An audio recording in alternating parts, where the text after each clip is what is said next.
Friends, आप सभी जानते हैं बुक्स आपकी जिंदगी पर क्या इंपैक्ट डाल सकती है। और कुछ बुक्स तो ऐसे हैं जो हजारों नहीं, लाखों नहीं, करोड़ों लोगों की जिंदगी पे एक इंपैक्ट डाल रही हैं। ऐसे ही एक बुक के बारे में आज हम आपसे बात करने जा रहे हैं। डॉक्टर स्टीफन आर कोवे की book the 7 habits of highly effective people, जो दुनिया के 30 से अधिक भाषाओं में ट्रांसलेट हुआ और अभी तक 15 मिलियन से ज्यादा कॉपी बिकी। वो बेस्ट सेलर रहा 10 वर्षों से अधिक समय तक, ना सिर्फ अमेरिका में बल्कि दुनिया के काफी देशों में भी वो बुक आज भी बिक रही है और पढ़ी जा रही है। अगर उस बुक के बारे में बात करेंगे तो वो एक बुक नहीं है, वो एक रिसर्च वर्क है जो डॉक्टर कोवे ने 200 साल की सक्सेस लिटरेचर को पढ़ने के बाद में तैयार की। उस बुक के जरिए उन्होंने करोड़ों जिंदगियों में एक बदलाव लाया। उस बुक के बारे में मैं थोड़ी सी जानकारी आपको देना चाहता हूं, जैसे कि उस बुक की आखिर 7 हैबिट्स है क्या। तो अगर आप देखेंगे तो सबसे पहली हैबिट जिसके बारे में डॉक्टर कोवे लिखते हैं वो है बी प्रोएक्टिव। नॉर्मली क्या होता है, हम सर्कमस्टांसेस के अनुसार चलते हैं या सर्कमस्टांसेस हमें मोड़ देती है।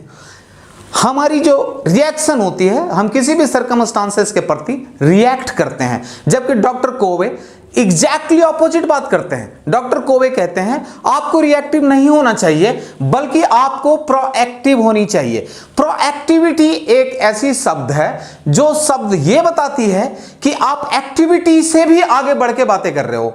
या अगर आप ऐसे सीधे साधे शब्दों में अगर बात करें तो वो ये कहती है कि किसी भी सर्कमस्टांसेस में आपका रिएक्शन या तो पॉजिटिव होगा या तो नेगेटिव होगा। नेगेटिव रिएक्शंस आपको नीचे लेके जाएगी, जबकि पॉजिटिव रिएक्शंस या प्रोएक्टिविटी आपको ऊपर लेकर के जाएगी। सर्कमस्टांसेस कुछ भी हो सकता है, वो आपके कंट्रोल में नहीं है, लेकिन आपकी जो रिएक्शन है वो हमेशा आपके कंट्रोल में होती है। इस चैप्टर में उन्होंने बताया है कि आप अपने सर्कमस्टांसेस के प्रोडक्ट नहीं हो बल्कि आप अपने डिसीजंस के प्रोडक्ट हो। You are not the product of your circumstances but you are the product of your decisions. So you should be proactive. अगर आप चाहते हैं कि आप अपनी जिंदगी में कैसे आगे बढ़ें, जिंदगी में वो ऊंचाइयों को छुएं जो आप हमेशा छूना चाहते हैं, तो उसके लिए सबसे पहले आपको होना पड़ता है प्रोएक्टिव। और इसमें एक शब्द और आगे आती है, वो होता है रेस्पॉन्सिबिलिटी। रेस्पॉन्सिबिलिटी का मतलब आप सभी जानते हैं। रेस्पॉन्सिबिलिटी सिंपली ये कहता है आपकी रेस्पॉन्स करने की एबिलिटी क्या है। या तो रेस्पॉन्स आप पॉजिटिव करेंगे या तो रेस्पॉन्स आप नेगेटिव करेंगे, लेकिन आपकी रेस्पॉन्सिबिलिटी आपके भविष्य को तय करती है।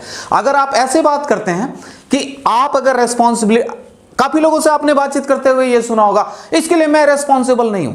इसके लिए आप रेस्पॉन्सिबल नहीं हो, इसका मतलब है कि आप इररेस्पॉन्सिबल हो। और अगर उस आदमी से सिंपली ये बात करें कि क्या आप इररेस्पॉन्सिबल हो, ऐसा हो ही नहीं सकता है। तो अगर आप ऐसे वर्ड्स को यूज करते हैं जो आपको यह बता रहा है कि मैं रेस्पॉन्सिबल नहीं हूं, अगर आपने ये वर्ड चुना, इसका मतलब है कि आपने चुना कि आप इररेस्पॉन्सिबल हो। इसलिए आप अपनी रेस्पॉन्स की एबिलिटी जो है उसको प्रोएक्टिव बनाइए और देखिए आपके जिंदगी में क्या चेंजेस आ रही है।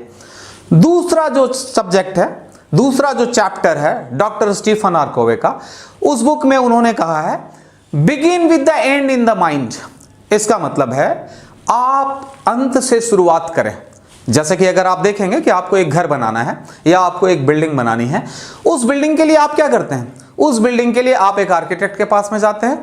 अगर आपका आर्किटेक्ट कॉम्पिटेंट आर्किटेक्ट है तो आर्किटेक्ट पहले आपको पेपर पे या कंप्यूटर पे आपको डिजाइन दिखाता है। आप 4, 6, 8, 10 डिजाइन जब आप देखते हैं उसमें से एक डिजाइन आप पसंद करते हैं, उस डिजाइन के अनुसार भवन बनता है। सोच लीजिए अगर किसी ने बिना आर्किटेक्ट के पास में गए वो घर बनाना शुरू कर दिया या भवन बनाना शुरू कर दिया, अब क्या होता है, अब ये होता है कि वो भवन तो बनता है लेकिन जरूरी नहीं है वो उतना अच्छा बने जितना अच्छा भवन आप बनाना चाह रहे हैं। और बाद में अगर उसमें चेंजेस करते हैं आप, तो आर्किटेक्ट के यहाँ पे चेंजेस में जो कॉस्ट है उसके हजारों गुना ज्यादा कॉस्ट आपको, मल्टी टाइम्स आपको कॉस्ट बियर करना पड़ता है फॉर द चेंजिंग आप बाद में जो चेंज करते हैं। लेकिन अगर आर्किटेक्ट ने आपको जो डिजाइन बना करके दिया उसमें जितना भी डिजाइन आप चाहें चेंज करवा सकते हैं।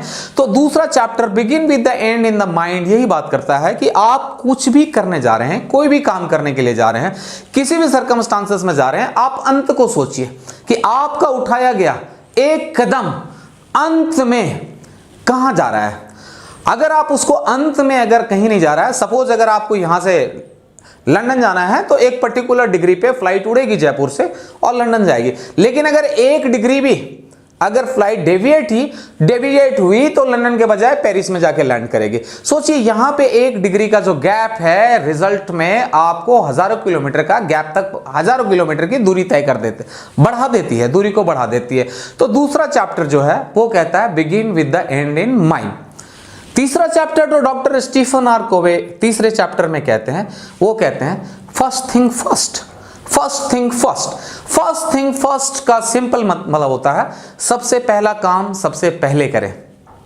हर एक आदमी, चाहे आप हो, मैं हूं, XYZ कोई भी हो, उनके जिंदगी में 24 घंटे ही होते हैं, सप्ताह में 7 दिन ही होते हैं और साल में 365 दिन ही होते हैं।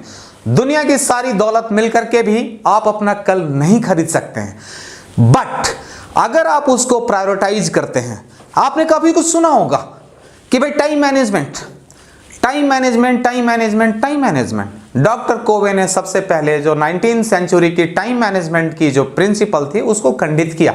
उन्होंने सबसे पहले बताया there is no concept like time management. Time को आप मैनेज कर ही नहीं सकता हो। अगर आज थर्सडे है तो आप कुछ भी करके आप इसको वापस वेडनेसडे में नहीं जा सकते हो। आज 9 अक्टूबर है, वो आप 8 अक्टूबर में नहीं जा सकते हो।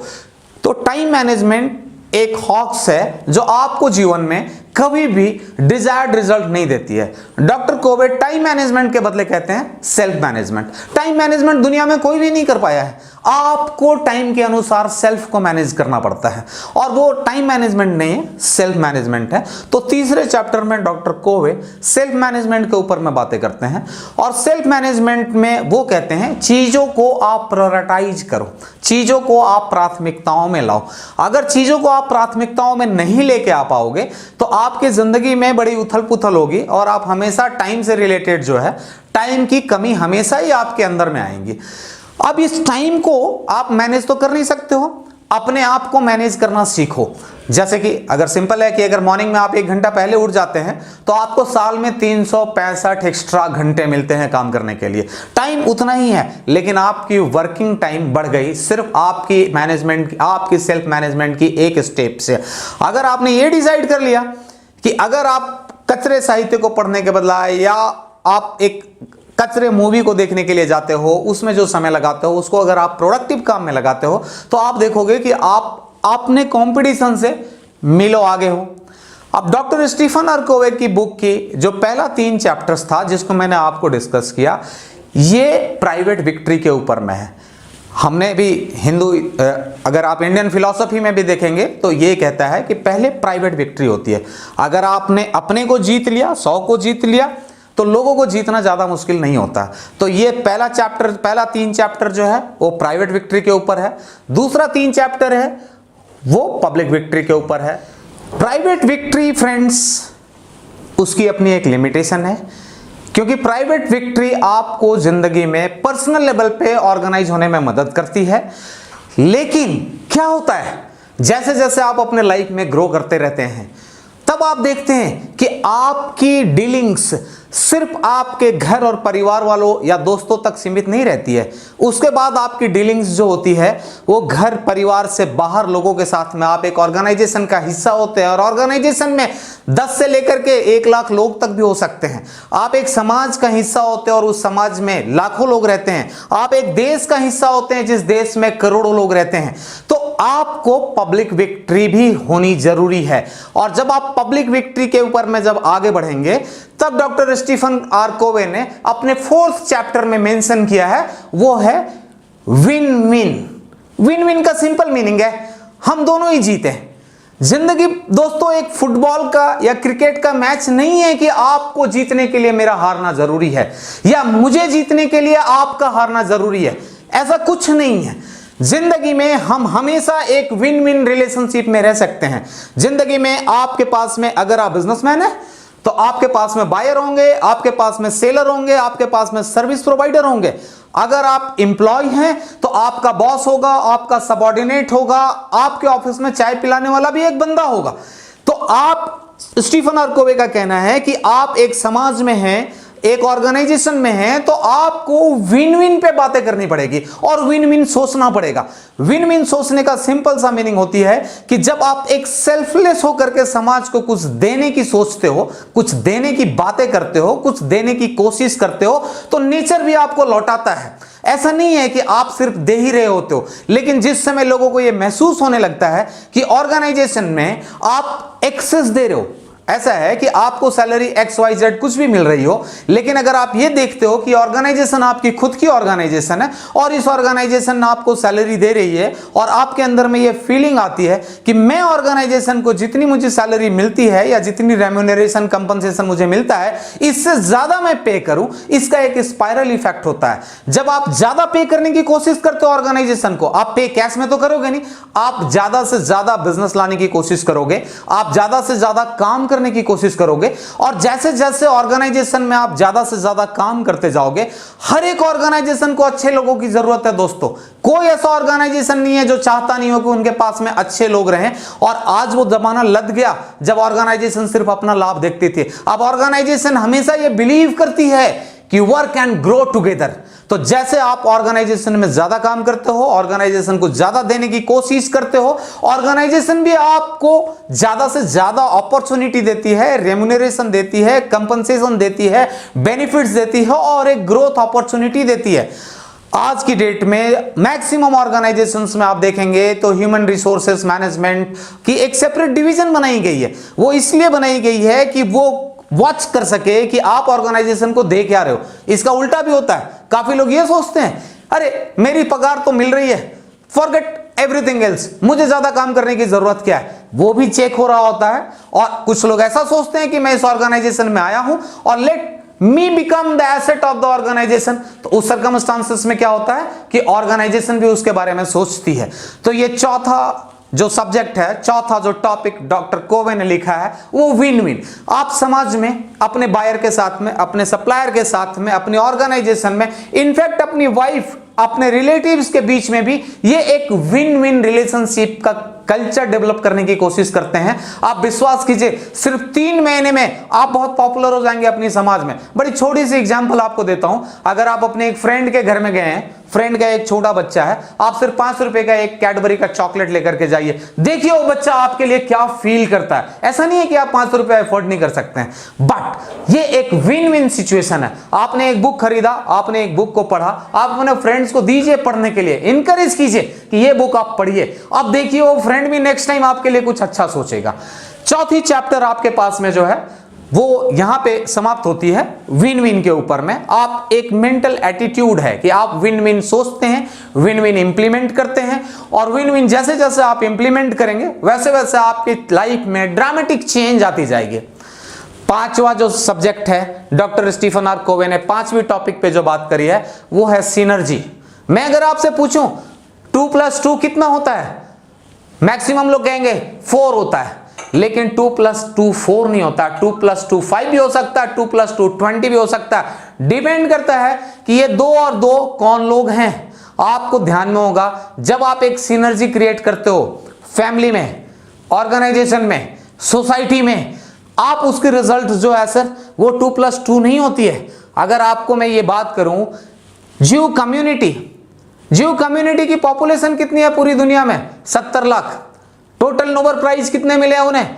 More than 180। आप सोचिए उस कम्युनिटी ने एक ऐसी सिनर्जी क्रिएट करी है कि वहां पे हर एक बंदा जो है एक स्टैंडर्ड, सोसाइटी की एक स्टैंडर्ड को उठाता जा रहा है। और वो जो सिनर्जी जो क्रिएट हो रही है सर, वो अगर एक कदम आप चलते हो और आपके सारे दोस्त मिलकर के अगर चलते हैं, 20 दोस्त हैं तो आप 20 कदम आगे बढ़ते हो। सिनर्जी ये बात करता है, सिनर्जी ये बात नहीं करता है कि आप एक कदम आगे बढ़ो। सिनर्जी कहती है अगर सोसाइटी एक लेवल ऊपर उठती है तो आप कितने, जैसे अगर आप सिंपल सा सिचुएशन देखें, आज से 20 साल पहले हम में से कितने लोगों के पास में मोबाइल फोन था? हम में से लोगों के पास में 20 साल पहले जब मोबाइल इंडिया में आई थी उस समय गिने चुने लोगों के पास में मोबाइल फोन था। आज मोबाइल फोन का ऑफिशियल कंज्यूमर 50 करोड़ से ज्यादा लोग हैं। आप सोचिए कि 50 करोड़ लोग एक दूसरे के नेटवर्क में हैं और एक दूसरे से बात कर सकते हैं। ये एक सिनर्जी की एग्जांपल है दोस्तों। सिनर्जी के बाद में जो छठी हैबिट जिसके बारे में डॉक्टर स्टीफन आर कोवे ने लिखा है, वो लिखा है seek first to understand then to be understood. इसका सिंपल मीनिंग होता है पहले आप सामने वाले को समझने की कोशिश कीजिए, फिर आप एक्सपेक्ट कीजिए कि सामने वाला आपको समझेगा। हम सोचते हैं कि भाई सामने वाला तो जो है ना, उसकी रेस्पॉन्सिबिलिटी है मुझे समझना। उसकी रेस्पॉन्सिबिलिटी आपको समझना नहीं है, आपकी रेस्पॉन्सिबिलिटी है उसको समझना। और जब आप उसको समझेंगे उसी हिसाब से आप एक प्रोएक्टिव अप्रोच लेकर के जाएंगे और फिर वो आपको समझने की कोशिश करेगा। अगर आप उसे समझने को तैयार नहीं हैं तो वो आपको समझने के लिए उसकी कोई रेस्पॉन्सिबिलिटी नहीं बनती है। ध्यान रखिए, प्रोएक्टिव आप हैं, जरूरी नहीं है कि सामने वाला बंदा भी प्रोएक्टिव हो। जब आप किसी भी पब्लिक प्लेस में होते हैं, जब आप किसी भी नए इंसान से मिलने के लिए जाते हैं, जब आप किसी भी ऑफिसर से मिलते हैं, ब्यूरोक्रेट से मिलते हैं, पॉलिटिशियन से मिलते हैं, कस्टमर केयर एग्जीक्यूटिव, आप डोमिनोज के पिज्जा लेने के लिए जा रहे हैं और वहां पे जो आप बिहेव करते हैं वो आपका संस्कार है। वो जो बिहेव करता है वो उसका संस्कार है। तो पहले आप समझने की कोशिश कीजिए। हम डोमिनोज में खड़ा होते हैं, मुझे बहुत जल्दी है, भाई वो बंदा 12 घंटे से खड़ा है वहां पे। अगर मैं या आप आधे घंटे खड़े होते हैं तो हम महसूस करते हैं कि हम थक गए हैं, हम ये महसूस करते हैं कि ये बहुत टायरिंग और बोरिंग जॉब है। आप उसकी स्थिति को समझिए। एक टिकट काउंटर पे हम जाते हैं, हम बहुत रश में होते हैं, वो भी बेचारा उतना ही परेशान होता है, क्योंकि अगर उसके 5 रुपए में उसने ज्यादा या कम काट दिया तो उसकी जेब से चली जाएगी। हम कभी वो महसूस करने की कोशिश करते हैं कि वो किस सर्कमस्टांसेस में अपना ड्यूटी को कर रहा है। जब हम ये महसूस करने लगेंगे, आप एक बार महसूस करके देखिए, आपका बिहेवियर उसके प्रति बिल्कुल चेंज हो जाएगा। और आपका बिहेवियर चेंज होते ही इलेक्ट्रोमैग्नेटिक रेज आपके दिमाग से निकल करके उसका बिहेवियर को चेंज कर देगा आपके बारे में। आप जो फील करते हैं वही फील सामने वाला करता है। आप इरिटेटेड हैं, सामने वाला भी इरिटेटेड है। आप हैप्पी हैं, सामने वाला भी हैप्पी है। आप सिंपैथेटिक हैं, सामने वाला भी सिंपैथेटिक है। तो सबसे पहला जो बातें यहां पे आती है वो ये है कि पहले आप महसूस कीजिए सामने वाले को, देखिए उसकी सर्कमस्टांसेस क्या है।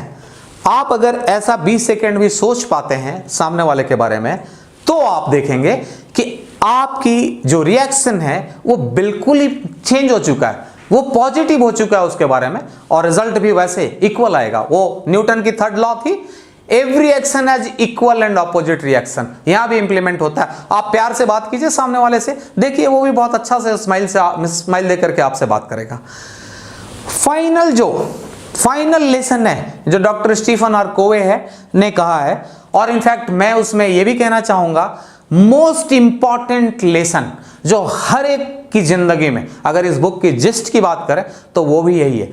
वो कहते हैं शार्पेन द सॉ, अपनी धार को तेज करो। अपनी धार को तेज करने का मतलब क्या है? इसमें एक छोटी सी स्टोरी उन्होंने लिखी है जो मैं आपके साथ शेयर करता हूं। एक जंगल के पुराने 100-150 साल पहले जंगल में पेड़ काटने के लिए ठेके मिलते थे, और काटने वाले कुल्हाड़ी लेकर के वो काटते रहते थे। पीस वेज रेट सिस्टम थी कि भाई जितना पेड़ काटोगे उतने रुपए मिलेंगे, आज से 150 साल पहले। अब एक जेंटलमैन पहुंचे काम करने के लिए, उन्होंने दिन भर में 5 पेड़ काटे, कॉन्ट्रैक्टर ने 5 रुपया दिया, भाई आप जाइए। 1 सप्ताह तक चलता रहा। दूसरा जो पहले का जो बंदा था वो दिन में 3 पेड़ काट रहा था, उसे 3 रुपया मिल रही थी। एज यूजुअल उसने कॉन्ट्रैक्टर को जाकर के कहा, लुक आप मुझे 3 रुपया देते हो, मैं 3 साल से पेड़ काट रहा हूं, ये नया बंदा आया है, 5 रुपए देते हो आप इसे? 1 सप्ताह पहले आया है। कॉन्ट्रैक्टर का सिंपल रिप्लाई था, लुक 1 पेड़ काटने का 1 रुपया, 5 काटने का 5 रुपया, 10 काटने का 10 रुपया, तुम 10 काट लो, कोई तकलीफ नहीं है ना, मैंने पैसे देने से मना नहीं किया। दूसरा दिन बंदा सुबह 6 बजे आ गया, रात में 10 बजे तक पेड़ काटा, 4 पेड़ कटी, इतना थक चुका था, नेक्स्ट डे आया नहीं। फिर पहुंचा, कॉन्ट्रैक्टर को बोला देखो मैं सुबह 6 बजे से लेकर रात में 10 बजे तक मैं पेड़ को काट रहा हूं, बट 4 पेड़ काट रहा हूं और वो बंदा 5 पेड़ काट रहा है। कॉन्ट्रैक्टर का कहना था बिल्कुल सही कह रहे हो, लेकिन मैं पेड़ नहीं काटता हूं, आप उससे पूछो वो पेड़ कैसे काट रहा है। ये मजदूर नए मजदूर के पास में जाकर के उसको रिक्वेस्ट किया कि अगर मुझे बता पाते हो कि ये 5 पेड़ कैसे काटते हो तो मैं भी काट लूंगा। दूसरे मजदूर का कहना था लुक, पहला जो पेड़ है काटने के बाद में मैं धार लगाता हूं, फिर दूसरा पेड़ काटने के बाद फिर मैं धार लगाता हूं, तीसरा पेड़ काटने के बाद में फिर मैं धार लगाता हूं, आप धार कब लगाते हो? मजदूर का कहना था मैं तो सुबह एक बार धार लगाता हूं, बस। उसके बाद पहले मजदूर को लेसन मिल गई।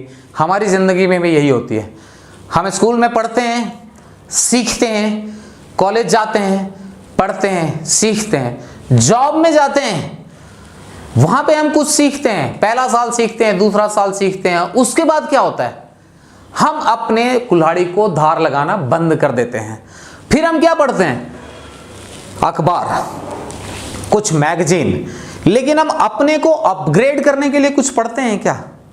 आप याद रखो, अपने को अपग्रेड करना भी चेंज जो है वो ओनली अनचेंजिंग रूल है इस वर्ल्ड की।